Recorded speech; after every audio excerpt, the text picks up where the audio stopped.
The Voyage of the Dawn Treader. The dreary English summer rain pelted against the windows of the Scrubbs' home, where Lucy and Edmund Pevensie were spending their holiday with their insufferable cousin, Eustace Clarence Scrubb.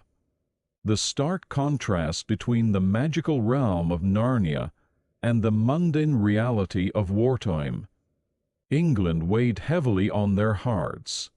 Little did they know that adventure was about to burst into their lives once again. As Lucy's eyes wandered over a painting of a magnificent ship on a turbulent sea, something extraordinary began to happen. The painting seemed to come alive, the waves undulating, the ship's sails billowing in a wind they could suddenly feel on their faces. Before they could comprehend what was happening, water began to pour out of the frame, filling the room. In a matter of moments, Lucy, Edmund, and a protesting Eustace found themselves swept into the painting, emerging into the sun-drenched, salty waters of the Narnian Sea. Sputtering and gasping, they were hauled aboard the very ship from the painting, the Dawn Treader, pride of the Narnian fleet. On deck, they were greeted by a familiar face. King Caspian, no longer the young prince they had left behind, but a man in his prime. The joy of reunion was palpable. The sea air filled with laughter and exclamations of disbelief. Caspian explained the purpose of their voyage to find the 7 lost lords of Narnia, banished by his uncle Muraz years ago.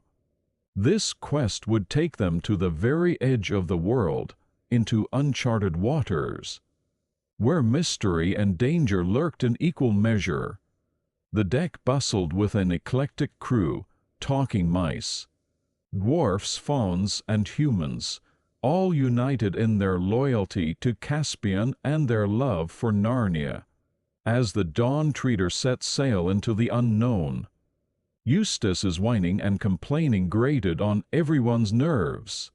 Unused to physical labor and lacking the imagination to appreciate the wonder around him, he became the ship's reluctant and resentful passenger.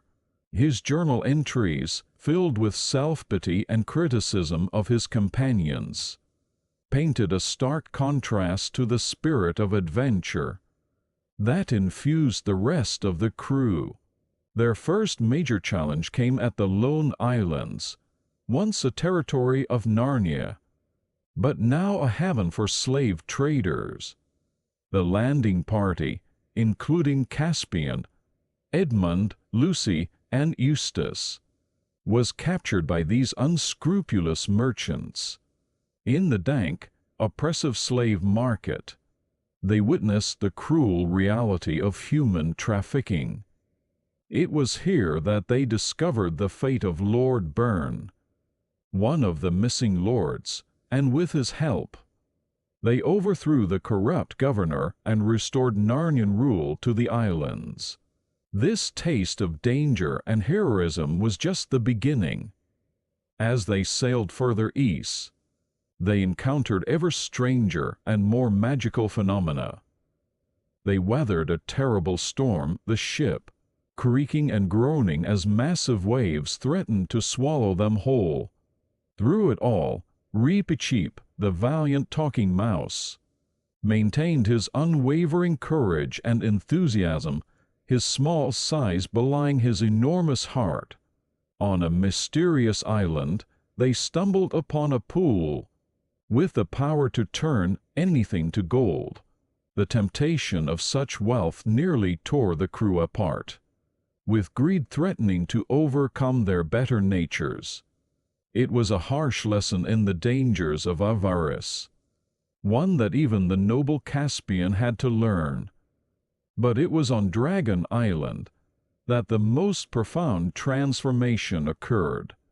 While the crew repaired the storm-damaged ship, Eustace wandered off alone, his grumbling echoing through the volcanic landscape.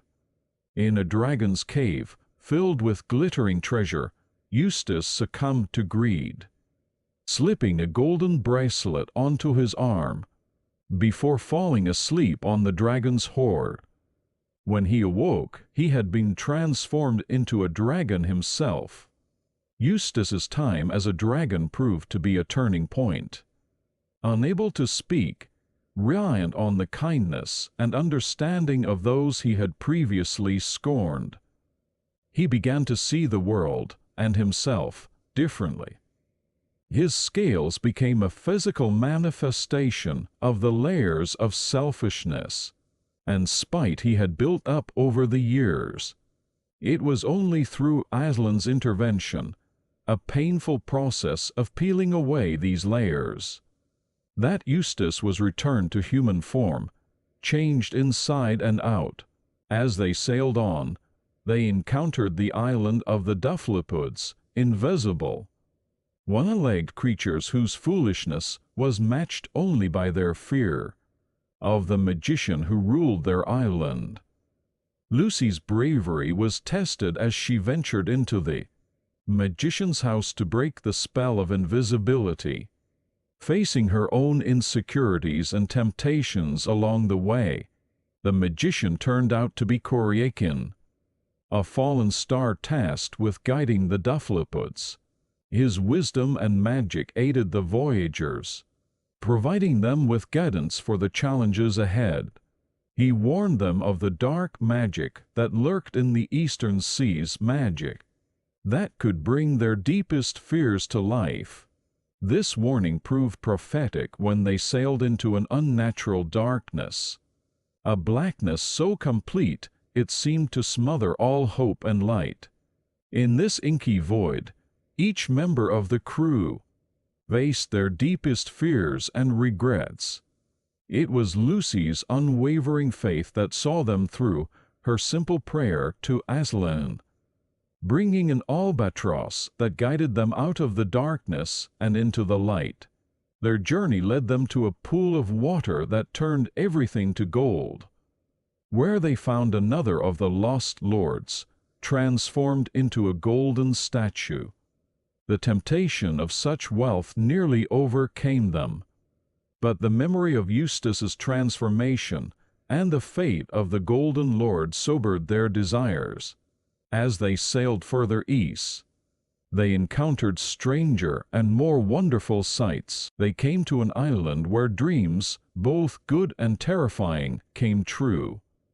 Forcing a hasty retreat before their nightmares could manifest, they met Ramandu, a retired star, and his beautiful daughter, on an island where 3 more of the lost lords lay in an enchanted sleep. Throughout their voyage, Reepicheep's unwavering desire to reach Aslan's country at the end of the world inspired and sometimes puzzled his companions. His courage and faith were a constant reminder of the higher purpose of their journey. Finally, they reached the last sea, where the water became sweet and drinkable. Lilies covered the surface as far as the eye could see, and a sense of indescribable peace and joy permeated the air, as the water became too shallow for the Dawn Treader to continue. Caspian faced the temptation to abandon his kingdom and sail to the very end of the world. It was a poignant moment, the desire for personal adventure warring with the responsibilities of kingship. In the end, duty won out, and Caspian turned back, leaving Reepicheep, Lucy, Edmund, and Eustace to continue in a small boat. The final leg of their journey was nothing short of miraculous. They sailed through waters teeming with sea people, past underwater cities, glowing with an otherworldly light. The sky seemed to meet the water at the horizon, creating a waterfall that cascaded into nothingness. At the very edge of the world, they met Aslan himself. The great lion appeared to them not as a lion, but in the form of a lamb, a powerful yet gentle presence that filled them with awe and love. Reepicheep, his life's quest fulfilled, paddled over the edge of the world, in his tiny coracle, disappearing into Aslan's country. For Lucy, Edmund, and Eustace, it was time to return home. Aslan opened a door in the sky, a tear in the fabric between worlds. With heavy hearts, but spirits lifted by their incredible journey, they bid farewell to Narnia once again. As they stepped through the portal, they found themselves back in the spare room. The painting of the Dawn Treader now just an ordinary picture once more. But they were not the same children who had left. Edmund and Lucy told by Aslan that they had grown too old and would not return to Narnia. Carried with them the wisdom and courage gained from their adventures. Eustace, once a selfish and unpleasant boy, had been transformed by his experiences. His dragon scales shed both literally and metaphorically. As they stood in the quiet of the room, the sound of rain still pattering against the windows, they exchanged glances, filled with understanding and a touch of sadness.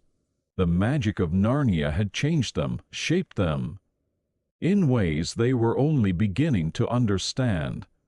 Lucy, her eyes bright with unshed tears, touched the frame of the painting gently. "It's really over, isn't it?" she whispered. Edmund nodded, his voice thick with emotion. "For us, yes. But Narnia goes on, and we'll always carry it with us." Eustace, still marveling at the changes within himself, looked at his cousins with newfound respect and affection. "I never understood before," he said softly, "what Narnia meant to you. But now I do." As they turned away from the painting, ready to face the mundane world with their hearts full of extraordinary memories, they knew that their adventures had prepared them for whatever challenges lay ahead. The lessons of courage, faith, and selflessness learned aboard the Dawn Treader would guide them through the rest of their lives. The voyage of the Dawn Treader had taken them to the very edge of the world, but more importantly, it had taken them on a journey of self-discovery and growth. They had faced their fears, overcome their weaknesses, and emerged stronger and wiser. As they rejoined their family, fielding questions about their sudden disappearance with knowing smiles and half-truths, Lucy, Edmund, and Eustace shared a secret glance. They knew that while their physical journey had ended, the true voyage, the one within their hearts and minds, would continue for the rest of their lives. The magic of Narnia, the wisdom of Aslan, and the friendships forged aboard the Dawn Treader would forever be a part of them.